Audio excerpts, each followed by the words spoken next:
BJP अगर 250 seat भी लाएगी तो सरकार उसकी नहीं बनेगी। बीजेपी 250 लाएगी तो सरकार नहीं बनेगी? नहीं, और कांग्रेस अगर 125 लाएगी तो सरकार उसी की बनेगी। अच्छा, हाँ, कैसे आप कैसे? बताओ? हाँ, क्योंकि उसके पास में अब 250 के अलावा कोई भी आदमी उसको सपोर्ट देने को एक भी सीट है। तैयार नहीं है। तो एनडीए में और तो सहयोगी है ना? एनडीए में कौन सहयोगी है? सहयोगी तो जुड़ गए ना 250 में ही। अच्छा, 250 में? 250 में अच्छा, सहयोगी जुड़ गए। मैं सहयोगी के बता रहे हो सबको? हाँ, मैं सहयोगी का अगर इसके 250 260 भी आएंगे तो भी 12 सीट लानी भारत में मुश्किल पड़ेंगी, क्योंकि इन्हें एक नवीन पटनायक था जो बच रहे थे, वो नवीन पटनायक को भी गाली दे के इन्होंने बीमार है, पागल है, कुछ नहीं है, वो भी बेकार कर ली। उनकी भी सपोर्ट विड्रॉ मतलब वो करेंगे। वो हैं किसान नेता, इन्होंने 13 महीने पूरा संघर्ष किया है गाजीपुर बॉर्डर पर। इस बार किसान नेता का माहौल क्या रहा, किधर इन्होंने वोट किया है? क्योंकि जयंत चौधरी जो किसानों की बात करते थे, अजीत सिंह बात करते थे, किसानों की बात करते थे, चौधरी चरण सिंह, अब वो जयंत चौधरी जो है एनडीए में शामिल हो गए। उसका क्या कितना असर पड़ा है इस चुनाव पर? वोटिंग हो चुकी है, कल नतीजे आने वाले हैं। तो चौधरी साहब ये बताइए कि इस बार किसानों ने क्या किया है? समझ में नहीं आया, किसान नेताओं ने कुछ खुल के नहीं बोला है, क्या करने वाले थे, क्या किया है? नहीं, देखो अब किसान नेता उस तरह के तो रहे नहीं। हर आदमी सेल्फिश है और अपने हिसाब से वो उसने वोट की अपील की है।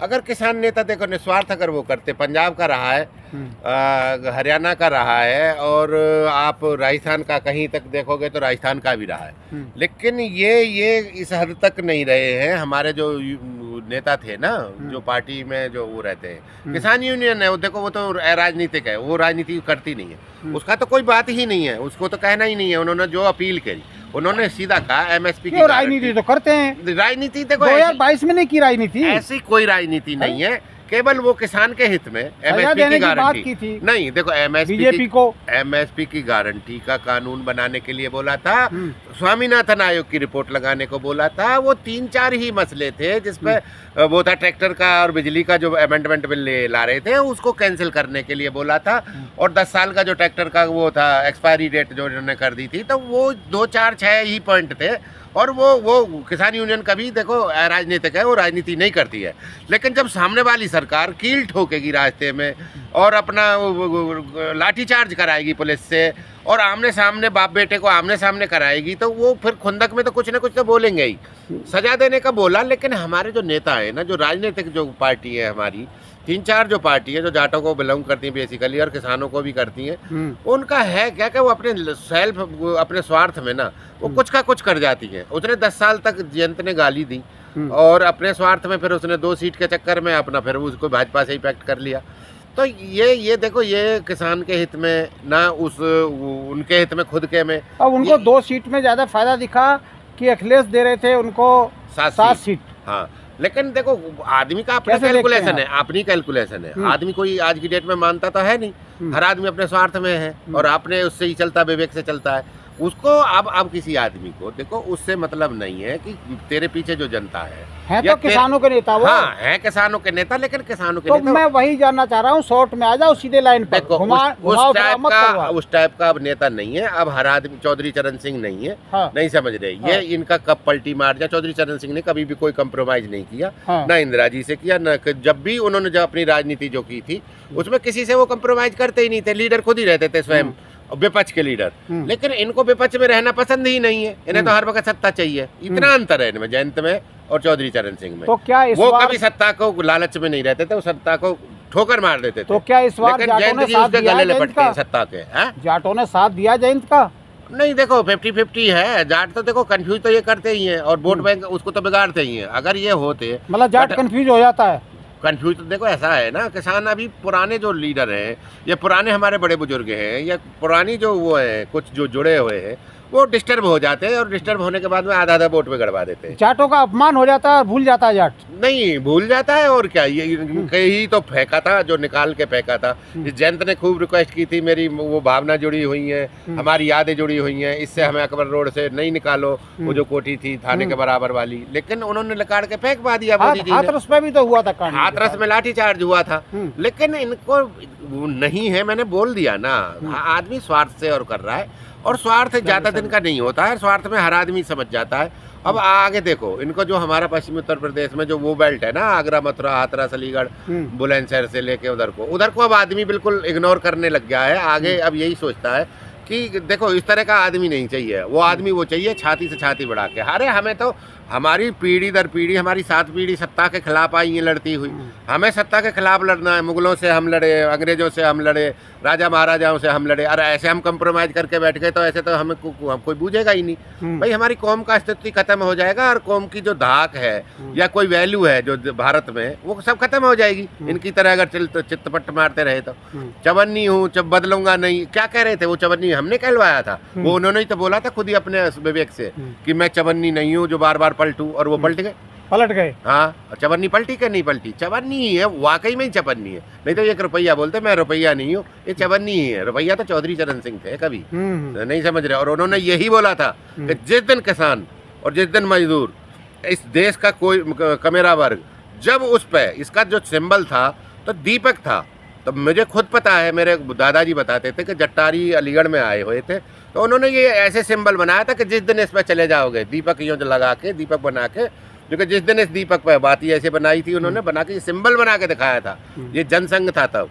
और जिस दिन चला जाएगा किसान, उसी दिन मिट जाएगा, उसी दिन मजदूर मिट जाएगा, उसी दिन गरीब वर्ग का भारत में रहना दूभर हो जाएगा। आज देख रहे हो, अभी तो वोटिंग होके अभी तो वही आया है, वोटिंग खुली भी नहीं है, रिजल्ट भी नहीं आया है। उससे पहले दूध के 2 रुपये बढ़ गए।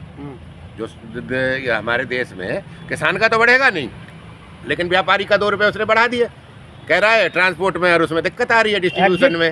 और ठीक है, दूसरा उसका जो अडानी है, अडानी का 2 ही दिन में शेयर इतने ऊंचे हो गए कि अब एशिया में फिर टॉप पे पहुंच गया, वो 2 दिन में मात्र। और उसके बाद में आप देख रहे हो जो हमारे वो है NHAI है, जो हमारा टोल टैक्स जो डिसाइड करती है, उसने 5% बढ़ा दिया, कल ही बढ़ा दिया, जैसे एग्जिट पोर्ट खुले तुरंत ही बढ़ा दिया।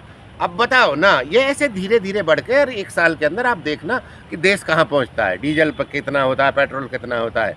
ये आत्महत्या करने को अब तक तो 100 लोग कर रहे थे, अब हजारों लोग क्या करेंगे रोज। मैं एक बात पूछना चाहता हूँ, क्या पश्चिमी उत्तर प्रदेश के जाटों ने परिवर्तन के लिए वोट दिया है या जयंत चौधरी का साथ दिया है? नहीं, शॉर्ट में बताइए। परिवर्तन के लिए वोट तो दिया है, बच्चों ने तो दिया है, युवा ने दिया है। पहले युवा मोदी पे जाता था ज्यादा, अब के जो वो है बड़े बुजुर्ग और जो जयंत से टच में है, उन्हें 50% हो गया है। 50% मतलब इंडिया गठबंधन को बढ़त है वहाँ पर, 50% है। मुकाबला क्यों नहीं है? जितनी भी जाट वाली सीट है, कोई सी भी ऐसी नहीं है कि आसानी से जो जा रही हो सकता है 2-3 सीट ऐसी हैं जिन पर इंडिया ने टिकट डिस्ट्रीब्यूशन सही नहीं किया, मथुरा में सही नहीं किया है, और फतेहपुर सीकरी पे सही नहीं किया है, और तुम्हारा बुलंदशहर पे भी सही है, मतलब उस हिसाब से नहीं किया, वहाँ किसी और को होना चाहिए था, जाटव होना चाहिए था। अलीगढ़ सही है, अलीगढ़ निकल रही है, निकल जाएगी। हाँ, अलीगढ़ निकल रही है 100%। अलीगढ़ 2 लाख से निकलेगी। मुजफ्फरनगर कांटे की टक्कर है, सहारनपुर निकल जाएगी, और वो अपनी वो निकल जाएगी, कैराना निकल जाएगी, और मेरठ निकल जाएगी। समझ रहे हो? ऐसी कोई सीट नहीं है लूज। हाँ, 50-50 सब जगह है भाई। अगर 50 वो है तो 50 ये भी है। अमरोहा है, बीजेपी का दावा है, 50 है, बीजेपी का दावा है, और योगी जी का क्लीन स्वीप कर रहे हैं। नहीं, वो तो बकवास वाली बात है। फिर भी 35 सीट का गठबंधन जीत रहा है। 35 से ऊपर ही जीतेगा तो डेफिनेटली। तो इनका जो एग्जिट पोल आ रहा है 400 पार का, ये कैसे होगा पूरा? ये तो पहले ही डिसाइड करके दे दिया था ना मोदी जी ने, जो बोला था चुनाव से पहले। ये एक माइंड का वो बनाते हैं, ये मनोवैज्ञानिक दबाव बनाते हैं अधिकारियों पे और उस दूसरी पार्टियों पे। तो क्या डेमोलाइज हो जाता है वो अगले वाली पार्टी है ना। अब जैसे हम हैं तो हमें डेमोलाइज करने के लिए ना, तो वो डेमोलाइज करने के लिए और अधिकारी पे प्रेशर बनाने के लिए ऐसी ये उन्होंने सर्वे दिलवाए। तो क्या ये 400 पार का दावा खोखला निकलेगा कल? खोखला नहीं। अगर देखो बीजेपी अगर खूब मैक्सिमम से मैक्सिमम पहुंचेगी, कितनी सीट देते हैं? अगर एनडीए 250 सीट पहुंचेगा, 250 सीट बस। तो अल्पमत में आ जाएंगे वो? नहीं, अल्पमत में आ जाएंगे, 20-25 सीटें वो कम ही आएंगे, ज्यादा नहीं आने वाले, कम आएंगे। हाँ 100 सीट आप देखो। इंडिया गठबंधन की सरकार बन रही है आपके हिसाब से? आज कई न्यूज चैनल, जब उन्हें बेइज्जती सी लगी, कई न्यूज चैनलों ने आज 100 सीट ऐसी दिखा दी जिनमें कांटे की टक्कर बोलने लग गए। हाँ। कि वो हमने भाजपा में काउंट कर रखी है, लेकिन वो कांटे की टक्कर है, उनको जीत को ही सकता है। हाँ। 100 सीट दिखा रहा है ना, भारत टाइम्स दिखा रहा है 100 सीट। 100 सीट हाँ। आप ऐसी कर दी है, नेक टू नेक जिनमें फाइट है। हाँ। और वो बंगाल की हैं, उसमें 8 सीटें, राजस्थान की 12 सीटें, तो ऐसे ही करके यूपी की 30 सीट हैं, नेक टू नेक कर दिया। अब उनको बचाव उन्होंने अपना कर लिया है। इंडिया गठबंधन की सरकार बन रही है?